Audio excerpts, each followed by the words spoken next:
Hello everyone, तो आज हम एक्सरसाइज 9.1 का एग्जांपल नंबर 5 सोल्व करने जा रहे हैं। तो देखते हैं क्वेश्चन क्या है। क्वेश्चन है the shadow of a tower standing on a level ground is found to be 40 metre longer when the sun's altitude is 30 degree then when it is 60 degree. Find the height of the tower. ठीक है, ये question है, इसमें tower है, उसका height find करना है। तो पहले हम क्या करेंगे कि इसका क्वेश्चन पढ़ के हम डायग्राम बनाने की कोशिश करेंगे कि इसका डायग्राम कैसा होगा, फिगर कैसा होगा। तो देखते हैं। तो क्वेश्चन है the shadow of a tower standing on a level ground. ठीक है ना, एक टावर है जो कि ग्राउंड पे खड़ा है। ठीक है, तो पहले हम क्या कर रहे हैं कि हॉरिजॉन्टल ग्राउंड यहाँ पे हम ड्रॉ कर रहे हैं। तो ये मान लो मेरा ग्राउंड है। ठीक है, और इस ग्राउंड पे एक टावर है। ठीक है, और जाहिर सी बात है कि जो टावर है वो ग्राउंड के साथ 90 डिग्री का एंगल बनाएगा। ठीक है ना, क्योंकि ये स्ट्रेट खड़ा होता है, वर्टिकल एकदम खड़ा होता है ग्राउंड पे। क्लियर है यहाँ तक? चलो, अब क्या है क्वेश्चन में है कि the shadow of a tower standing on a level ground is found to be 40 metre longer when the sun's altitude is 30 degree then when it is 60 degree. ठीक है, अब पूरे क्वेश्चन का मतलब समझा रहे हैं कि क्वेश्चन में क्या बोलना चाह रहा है। ठीक है, तो पहले हम रफली बता रहे हैं और रफली बताने के बाद हम यहाँ पे मतलब रियल फिगर पे आएंगे। ठीक है ना, देखो क्वेश्चन ये है कि मेरा एक ग्राउंड है, ग्राउंड पे एक टावर है। ठीक है ना, और टावर का शैडो बन रहा है। मान लो यहाँ पे मेरा सन है, और जब सन का रेज टावर पे पड़ेगा तो जाहिर सी बात है कि टावर का क्या होगा, शैडो बनेगा। तो मान के चलते हैं कि इस पर्टिकुलर समय पे सन कहीं यहाँ पे है, क्योंकि समय के हिसाब से सन जो होता है, सन का जो पोजीशन होता है वो चेंज होते जाता है। ठीक है ना, जैसे जैसे समय बीतता है सन का पोजीशन क्या होते जाता है, चेंज होते जाता है। और जैसे जैसे सन का पोजीशन चेंज होगा वैसे वैसे सन का अल्टीट्यूड भी चेंज होगा। अब क्वेश्चन ये है कि सन का एल्टीट्यूड का मतलब क्या होता है। तो सन का एल्टीट्यूड का मतलब होता है कि angle of elevation of sun. ठीक है ना, एल्टीट्यूड का मतलब होता है एंगल ऑफ एलिवेशन ऑफ सन। जैसे एग्जांपल हम देते हैं, जैसे मान लो ये सन है और यहां से कोई रे आ रहा है, यहां से कोई एक रे आ रहा है जो कि इस टावर के टॉप को टच करते हुए ग्राउंड को टच कर रहा है, यानी कि ऐसा कुछ। ठीक है, एक ही रे को रिप्रेजेंट कर रहे हैं यहाँ पे हम। ऐसे कई सारे रेज होते हैं लेकिन एक ही रेज को हम यहाँ पे रिप्रेजेंट कर रहे हैं। तो मान लो ये एक रे जो है इस टावर के टॉप को टच करते हुए ग्राउंड को यहाँ पे टच कर रहा है। क्लियर है? आप ध्यान से समझेंगे। तो ये जो भी रे है इस ग्राउंड के साथ जो भी एंगल बना रहा है, उसी को हम क्या बोलते हैं, एंगल ऑफ एलिवेशन ऑफ सन या फिर सन्स एल्टीट्यूड। ठीक है, दोनों में से कुछ भी बोल सकते हैं। क्लियर है यहाँ पे? और एक और चीज, ये पॉइंट यानी कि ये जो रे है जिस पॉइंट पे इस ग्राउंड को टच कर रहा है, ये पॉइंट और इस पॉइंट का जो भी लेंथ होगा वही क्या होगा, मेरा लेंथ ऑफ शैडो होगा। इस बात को याद रखेंगे, क्योंकि जो भी शैडो बनेगा वो तो ग्राउंड पे बनेगा, कुछ ऐसे ही हॉरिजॉन्टल टाइप का बनेगा शैडो इस टावर का। तो उस शैडो का लेंथ किसके इक्वल होगा, तो उस शैडो का लेंथ जो होगा वो जहां भी जिस भी पॉइंट पे ये रे टच कर रहा है और टावर के बॉटम के पॉइंट से जो भी डिस्टेंस है वही डिस्टेंस क्या होगा, लेंथ ऑफ द शैडो होगा। क्लियर है? यानी कि ये पॉइंट और ये पॉइंट के बीच के दूरी का जो भी दूरी आएगा उसी को हम क्या बोलेंगे, लेंथ ऑफ शैडो बोलेंगे। क्लियर है यहाँ पे? चलो, तो एल्टीट्यूड समझ में आया होगा कि एल्टीट्यूड क्या होता है। तो एल्टीट्यूड सिंपली होता है एंगल ऑफ एलिवेशन ऑफ सन, और समय के हिसाब से सन का एल्टीट्यूड चेंज होते जाता है, यानी कि एंगल ऑफ एलिवेशन क्या होते जाता है, चेंज होते जाता है। क्लियर है यहाँ पे?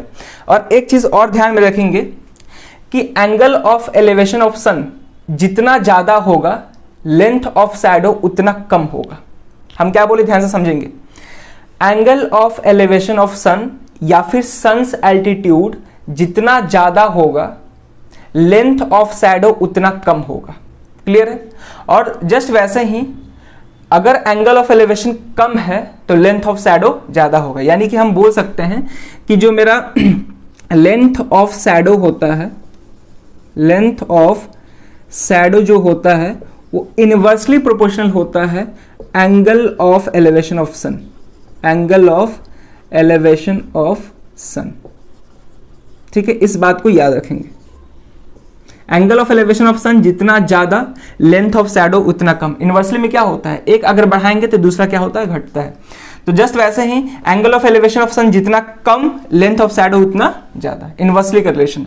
क्लियर है यहाँ पे? तो इस बात को याद रखेंगे। अगर हम बोलते हैं कि अगर मान के चलो कि एंगल ऑफ एलिवेशन ऑफ सन यहां पे 60 डिग्री है, और दूसरा केस में मान लो एंगल ऑफ एलिवेशन, एक और केस लेते हैं, ठीक है, एक और केस लेते हैं, और इस केस में जो भी मेरा एंगल ऑफ एलिवेशन ऑफ सन बन रहा है वो 30 डिग्री है मान के चलते हैं, ठीक है। यहां पे angle of elevation of sun 30 degree है और यहां पे 60 डिग्री है। अब क्वेश्चन ये है कि किस केस में लेंथ ऑफ शैडो ज्यादा होगा, ठीक है। लेंथ ऑफ शैडो क्या है, लेंथ ऑफ शैडो यही होगा, ठीक है। मान लो हम इसको ए बी से रिप्रेजेंट कर रहे हैं और इस केस में हम सी डी से रिप्रेजेंट कर रहे हैं, ठीक है। तो क्वेश्चन ये है कि किस केस में लेंथ ऑफ शैडो ज्यादा होगा। तो जहां पे एंगल ऑफ एलिवेशन कम वहां पे लेंथ ऑफ शैडो ज्यादा। तो एंगल ऑफ एलिवेशन कम कहां है, इस केस में कम है, तो यहां पे लेंथ ऑफ शैडो ज्यादा होगा। इस केस में देखते हैं कि यहां पे एंगल ऑफ एलिवेशन 60 डिग्री है, यानी कि इसके कंपैरिजन में ज्यादा है, यानी कि यहां पे जो लेंथ ऑफ शैडो होगा वो क्या होगा, कम होगा, ठीक है ना। याद रखेंगे, यहां पे लेंथ ऑफ शैडो ज्यादा क्योंकि एंगल ऑफ एलिवेशन कम है, यहां पे लेंथ ऑफ शैडो कम क्योंकि एंगल ऑफ एलिवेशन ज्यादा है इसके कंपैरिजन में। क्लियर है यहां तक। चलो अब हम आते हैं रियल फिगर पे अपने। क्लियर है। चलो क्योंकि यहां पे पहले से यूज किया गया है सन्स एल्टीट्यूड, तो इसी का मतलब बताया कि सन्स एल्टीट्यूड का मतलब क्या होगा, ठीक है। एंगल ऑफ एलिवेशन ऑफ सन को ही क्या बोलते हैं, सन्स एल्टीट्यूड बोलते हैं। अच्छा एक और चीज, एंगल ऑफ एलिवेशन निकालने का एक और अच्छा तरीका होता है सन के केस में, मतलब शैडो वाले प्रॉब्लम के केस में, ठीक है। देखते हैं उसको भी, तो इसको हम क्लीन कर रहे हैं, ठीक है। चलो अब हम देखते हैं कि शैडो वाले प्रॉब्लम में कैसे हम एंगल ऑफ एलिवेशन ऑफ सन निकाल सकते हैं, ठीक है। एक और तरीका होता है, उसको भी हम डिस्कस करते हैं। जैसे मान लो कि यहाँ पे कोई ऑब्जेक्ट है, ठीक है। मान लो ये मेरा ऑब्जेक्ट है और इस ऑब्जेक्ट का ये शैडो है, ठीक है। ए बी मान लो मेरा ऑब्जेक्ट है और बी सी जो है इस ऑब्जेक्ट का शैडो है। क्लियर है यहाँ तक। अब मान लो यहाँ पे सन और कुछ नहीं बनाया गया है, सिंपली बस बोल दिया गया है कि यहाँ पे एक सन है जो कि इस ऑब्जेक्ट का बीसी शैडो क्रिएट कर रहा है, मतलब ऐसे कुछ बोल दिया गया है, ठीक है। तो अब यहाँ पे एंगल ऑफ एलिवेशन को कैसे रिप्रेजेंट कैसे रिप्रेजेंट करेंगे, तो बहुत ध्यान से समझेंगे। तो इस शैडो का जो भी एंड पॉइंट है, तो शैडो का यहाँ पे दो एंड पॉइंट है, एक तो ये है और एक ये एंड पॉइंट है, ठीक है ना। तो हम इस वाले एंड पॉइंट का बात कर रहे हैं, इसका बात नहीं कर रहे हैं, ठीक है। ये तो मतलब ऑब्जेक्ट से ही स्टार्ट हो रहा है, तो ये हम बेसिकली इसको एंड पॉइंट मानेंगे, ठीक है। या फिर इसी को हम बोल सकते हैं tip of the shadow, tip of the shadow भी बोल सकते हैं, ठीक है। तो जो भी मेरा टिप ऑफ द शैडो है, क्लियर है, उस टिप को हम जो भी ऑब्जेक्ट है उसके टॉप पॉइंट को कनेक्ट कर देंगे एक स्ट्रेट लाइन से। तो जो भी ये स्ट्रेट लाइन इसके साथ एंगल बनाएगा वही क्या होगा, एंगल ऑफ एलिवेशन ऑफ सन होगा, ठीक है। बात को फिर से समझेंगे। मान लो ये मेरा ऑब्जेक्ट ए बी है, उसका शैडो बी सी क्रिएट हो रहा है, ठीक है। तो इस शैडो का जो एंड पॉइंट है, जो टिप पॉइंट है, उस टिप पॉइंट को हम इस ऑब्जेक्ट के टॉप पॉइंट को ज्वाइन कर देंगे एक स्ट्रेट लाइन से। तो जो भी मेरा स्ट्रेट लाइन इस हॉरिजॉन्टल लाइन के साथ एंगल बनाएगा, जो भी एक्यूट एंगल बनाएगा, उसी को हम क्या बोलेंगे, एंगल ऑफ एलिवेशन ऑफ सन बोलेंगे। क्लियर यहां तक। चलो तो अब आते हैं हम रियल फिगर पे और एनालाइज करेंगे कि कैसे इस क्वेश्चन को हम सॉल्व कर सकते हैं, ठीक है। ये इंपॉर्टेंट पॉइंट है, इसको जरूर नोट कर लेंगे, ठीक है। चलो तो हम इधर क्लीन कर रहे हैं। चलो अब आते हैं अपने क्वेश्चन पे, ठीक है। तो ये मेरा टावर है और यहाँ पे सन्स एल्टीट्यूड 2 बार दिया गया है, यानी कि एंगल ऑफ एलिवेशन 2 दिया गया है। कौन कौन सा, एक 30 डिग्री दिया गया है, एक 60 डिग्री दिया गया है, यानी कि यहाँ पे अलग अलग समय का बात किया जा रहा है, ठीक है ना। चलो अब हम ध्यान से देखते हैं। तो क्वेश्चन में ये बोल रहा है कि यहाँ पे 2 एंगल ऑफ एलिवेशन बन रहा है, 2 एंगल ऑफ एलिवेशन ऑफ सन है, एक 30 डिग्री है, एक 60 डिग्री है। तो दोनों हम एंगल ऑफ एलिवेशन ऑफ सन को हम यहाँ पे रिप्रेजेंट कर रहे हैं, ठीक है। तो मान लो पहला जो एंगल ऑफ एलिवेशन है 60 डिग्री है, कुछ ऐसा, ठीक है। ये मान लो मेरा 60 डिग्री है, स्ट्रेट नहीं बन पाया है, ठीक। और दूसरा जो एंगल ऑफ एलिवेशन ऑफ सन है वो 30 डिग्री है। तो 30 डिग्री को ऐसे हम कनेक्ट करते हैं, ठीक है। ये 30 डिग्री, यहां पे हम सन को दिखा नहीं रहे, ठीक है। समझ गए होंगे कि यहाँ पे कहीं सन होगा। क्लियर है यहाँ तक। चलो तो अब हम इसको पॉइंट को नेमिंग कर देते हैं। मान लो ये मेरा ए बी टावर है, ठीक है। इस पॉइंट को हम सी बोल रहे हैं, इस पॉइंट को डी बोल रहे हैं। अब ध्यान से समझेंगे यहाँ पे, ठीक है। यहाँ पे हम देख पा रहे हैं कि अगर सन का जब एंगल ऑफ एलिवेशन 60 डिग्री है तो उस केस में जो शैडो बन रहा है, शैडो का जो लेंथ है वो कितना है मेरा BC है। जो शैडो का लेंथ है वो कितना है मेरा BC है। बताए थे हम, ठीक है। इस पॉइंट और इस पॉइंट को जब जोड़ देंगे तो यही क्या होगा, लेंथ ऑफ शैडो होगा। क्लियर है। और जब एंगल 30 डिग्री बन रहा है, जब एंगल ऑफ एलिवेशन 30 डिग्री है, तो उस केस में लेंथ ऑफ शैडो कितना है, तो उस केस में लेंथ ऑफ शैडो मेरा BD है। कितना है मेरा, BD, ठीक है। इसको भी बताए थे, अभी जस्ट बताए थे। क्लियर है। तो हम देख पा रहे हैं कि एंगल ऑफ एलिवेशन 60 डिग्री है, तो उस केस में लेंथ ऑफ शैडो छोटा है, और जब एंगल ऑफ एलिवेशन 30 डिग्री हो गया यानी कि कम हो गया, तो उस केस में लेंथ ऑफ शैडो बढ़ गया, यानी कि ये BD जो है BC से क्या है, बड़ा है, जाहिर सी बात है। ये जो पूरा BD है वो BC से क्या है, बड़ा है। इसको 30 डिग्री को अच्छे से लिख देते हैं, यहाँ पे क्लीन हो गया था। चलो ये 30 डिग्री है।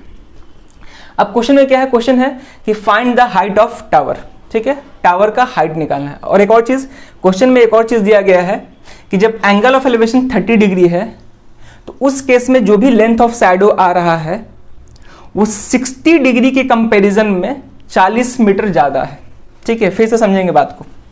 क्वेश्चन में ये दिया गया है कि जब एंगल ऑफ एलिवेशन ऑफ सन अगर 30 डिग्री है, तो उस केस में जो लेंथ ऑफ शैडो होगा वो 60 डिग्री के मुकाबले में ज्यादा होगा। 60 डिग्री में जो भी लेंथ ऑफ शैडो मिल रहा है उसके मुकाबले में ज्यादा होगा। तो कितना ज्यादा है, तो 40 मीटर ज्यादा है। यानी कि हम बोल सकते हैं कि ये यहां से लेके यहां तक का जो लेंथ है, ठीक है, यानी कि जो DC है, DC वो कितना है, 40 मीटर होगा। जो BD का लेंथ होगा वो BC प्लस CD होगा, ठीक है। अब BC का तो लेंथ हमको नहीं मालूम है, क्योंकि जब एंगल 60 डिग्री है तो उस केस में लेंथ ऑफ शैडो कितना है ये हमको नहीं मालूम है। तो कितना है नहीं मालूम है, तो उसको x मान लेते हैं। मान के चलते हैं कि यहाँ पे BC का जो लेंथ है वो x मीटर है, ठीक है ना। BC का लेंथ कितना है मेरा, मान के चलते हैं x मीटर है। तो यहाँ से BD क्या आ जाएगा, BD आ जाएगा BC जो कि x है प्लस 40, x प्लस 40 मीटर आ जाएगा। क्लियर है। चलो यहां तक कोई दिक्कत नहीं होना चाहिए। अब हमको क्या निकालना है, find the height of tower. तो मान के चलते हैं कि जो हाइट ऑफ टावर है उसको h मान के चलते हैं कि मान लो हाइट ऑफ टावर जो है h है, h मीटर, ठीक है। तो हमको h का वैल्यू निकालना है, यानी कि AB निकालना है। तो करते हैं क्वेश्चन को सॉल्व, देखते हैं क्या होगा। तो लिखेंगे कि let h be the height of tower, ठीक है। Let h be the height of tower. Clear है यहां तक, h जो है हाइट ऑफ टावर है। अब इस फिगर में हमको दो राइट एंगल ट्रायंगल दिख रहे हैं। कौन कौन से, एक ABC और एक ABD, ठीक है। अब दोनों का यूज करके हमको AB निकालना है। कैसे करते हैं बहुत ध्यान से देखेंगे। तो पहले लिखेंगे कि इन ट्रायंगल, छोटा वाला ट्रायंगल लेते हैं, ABC लेते हैं। तो इन ट्रायंगल ABC, ठीक है, इन ट्रायंगल ABC में अब क्या है, तो ABC ट्रायंगल में ये वाला जो एंगल है थीटा की तरह बिहेव कर रहा है, और ये परपेंडिकुलर है, ये बेस है। तो हमको परपेंडिकुलर का हाइट निकालना है, ठीक है, और इसमें बेस भी इन्वॉल्व है। परपेंडिकुलर का लेंथ निकालना है और यहाँ पे बेस भी इन्वॉल्व है। तो परपेंडिकुलर और बेस को कनेक्ट करने वाला कौन सा टी रेशियोज होता है, तो tan और cot। तो यहाँ पे tan लेंगे। तो in triangle ABC tan 60 degree, तो tan थीटा क्या होता है, परपेंडिकुलर अपॉन बेस। परपेंडिकुलर मेरा वहां पे AB है, बेस क्या है, BC है। अब tan 60 का वैल्यू हमको मालूम है। tan 60 का वैल्यू क्या होता है, √3 इक्वल टू AB को तो h मान के चल रहे हैं, अपॉन BC को क्या लिए हैं, x लिए हैं। तो यहां से √3 equal to h upon x आ जाएगा, या फिर जब क्रॉस मल्टीप्लाई करेंगे तो h इक्वल टू √3x आ जाएगा। क्लियर है, इसको इक्वेशन फर्स्ट मान लेंगे, ठीक है। अब हम बड़े वाले ट्रायंगल पे आते हैं। तो लिखेंगे इन ट्रायंगल ABD, ठीक है ना। यहाँ पे tan 30 लेंगे, तो tan 30 equal to perpendicular upon base. Perpendicular क्या है, AB, और इस केस में बेस क्या है, BD है पूरा, ठीक है। चलो अब इसको फर्दर सॉल्व करेंगे। यहाँ पे सॉल्व करते हैं। तो tan 30 का वैल्यू क्या होता है, 1 अपॉन √3 होता है।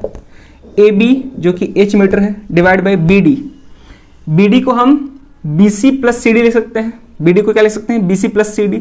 तो BC प्लस CD का वैल्यू क्या है, x प्लस 40, ठीक है। यहाँ पे हम लिखे हुए हैं BD को हम BC प्लस CD लिख सकते हैं, और BC क्या है x और CD क्या है 40, ठीक है। यहाँ तक चलो अब इसको सॉल्व करेंगे फर्दर, क्रॉस मल्टीप्लाई करते हैं। तो क्रॉस मल्टीप्लाई करेंगे तो x प्लस 40 इक्वल टू ये हो जाएगा √3h, ठीक है। यहाँ तक क्लियर है। अब हमको क्या निकालना है, अब हमको h निकालना है, लेकिन इस इक्वेशन में हमको h और x दोनों दिख रहा है। तो यानी कि x को एलिमिनेट करना होगा, हटाना होगा। कैसे हटाएंगे बहुत ध्यान से देखेंगे। यहाँ पे इसको हम इक्वेशन सेकंड लेट करते हैं, ठीक है। अब हम ऊपर क्लिंग कर रहे हैं क्योंकि जगह नहीं है, ठीक है। उसके बाद आगे फर्दर सॉल्व करते हैं, ठीक है। चलो आप देखते हैं यहाँ पे तो इस इक्वेशन को ऊपर लिख रहे हैं तो ये हो जाएगा x plus 40 equal to √3h, ठीक है। इसको ऊपर लिखें। अब हमको x को एलिमिनेट करना है, ठीक है। x को एलिमिनेट करना है, कैसे एलिमिनेट कर सकते हैं, ध्यान से देखेंगे यहाँ पे। यहाँ से x को हम h/√3 लिख सकते हैं।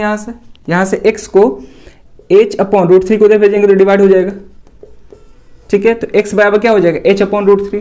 तो x के जगह पे हम क्या सब्स्टिट्यूट कर रहे हैं, h/√3 प्लस यहाँ पे 40 इक्वल टू √3h। क्लियर है यहाँ तक। अब एलसीएम लेंगे तो एलसीएम तो यहाँ पे √3 होगा, यहाँ पे तो h होगा, प्लस ये हो जाएगा 40√3 इक्वल टू √3h। यहाँ तक क्लियर है। चलो अब फर्दर आगे सॉल्व करते हैं, ठीक है। अब देखते हैं अब हम क्रॉस मल्टीप्लाई करेंगे तो √3 इंटू √3, ये तो 3 हो जाएगा। इधर क्या बचेगा, h plus 40√3 equal to √3 into √3, 3h हो जाएगा क्योंकि √3 का स्क्वायर हो जाएगा जो कि 3h हो जाएगा। अब हम इस h को इधर ले जाएंगे तो इधर प्लस में है, उधर जाके माइनस में हो जाएगा। तो इधर 40√3 बचेगा, उधर 3h माइनस h हो जाएगा, ठीक है। तो ये हो जाएगा 40√3, 3h माइनस h, ये तो 2h हो जाएगा। हमको h निकालना है तो h बराबर 2 इधर आएगा तो डिवीजन में हो जाएगा 40√3/2, यानी कि ये हो जाएगा 20 टाइम्स में कट जाएगा, यानी कि 20√3 मीटर, ठीक है। यानी कि जो हाइट ऑफ टावर है वो क्या होगा मेरा, 20√3 मीटर। तो लिख देंगे लास्ट में, therefore height of the tower is 20√3 metre, ठीक है। तो ये मेरा आंसर होगा, यानी कि हाइट ऑफ टावर होगा। अगर क्वेश्चन में √3 बोलता कि हाँ 1.73 लो, उसका वैल्यू 1.73 लो, तो वहाँ पर रख के सॉल्व करेंगे। अगर क्वेश्चन में नहीं दिया गया है तो ऐसे ही छोड़ देंगे 20√3 मीटर, ठीक है। चलो तो बढ़िया क्वेश्चन था। तो इस वीडियो में यही क्वेश्चन रहेगा और इस क्वेश्चन को खुद से भी प्रैक्टिस करेंगे, एक बार देखने के बाद खुद से सॉल्व करने की कोशिश करेंगे, तब अच्छे से समझ में आएगा किसके बाद क्या कौन सा स्टेप करना है, ठीक है। चलो तो इस वीडियो में एक क्वेश्चन रहेगा। अब मिलते हैं नेक्स्ट वीडियो में नए क्वेश्चन के साथ। Thank you.